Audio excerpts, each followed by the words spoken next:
नमस्कार मित्रांनो, आज आपण पाहणार आहोत 21 जून योग दिनानिमित्त अतिशय सोपे आणि सुंदर एक नंबर भाषण मराठीमध्ये. चला तर मग सुरू करूया. योग आहे आपल्या संस्कृतीची शान. योग आहे आपल्या संस्कृतीची शान. नियमित योग करून वाढवू या देशाचा मान. नियमित योग करून वाढवू या देशाचा मान. आदरणीय मुख्याध्यापक, शिक्षक वर्ग आणि माझ्या जमलेल्या बालमित्रांनो, सर्वांना जागतिक योग दिनाच्या हार्दिक शुभेच्छा. दरवर्षी 21 जून हा दिवस संपूर्ण जगात आंतरराष्ट्रीय योग दिन म्हणून साजरा केला जातो. योग ही भारताने संपूर्ण जगाला दिलेली एक अमूल्य आणि सुंदर भेट आहे.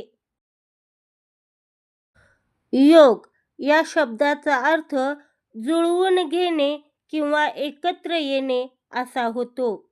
योग केल्याने आपले शरीर, मन आणि विचार एकमेकांशी जुळतात. आजच्या धावपळीच्या युगात निरोगी राहण्यासाठी प्रत्येकाने योग करणे खूप गरजेचे आहे. नियमित योग केल्याने आपले शरीर लवचिक आणि मजबूत बनते. तसेच आपला मानसिक ताण कमी होऊन मन शांत राहते. विद्यार्थ्यांसाठी तर योग खूप फायदेशीर आहे, कारण यामुळे अभ्यासातील एकाग्रता आणि स्मरणशक्ती वाढण्यास मदत होते. करा योग, रहा निरोगी हा संदेश आपण नेहमी लक्षात ठेवला पाहिजे. फक्त 21 जूनलाच नव्हे, तर आपण सर्वांनी रोज आपल्या दिनचर्येत योगासनाचा समावेश केला पाहिजे.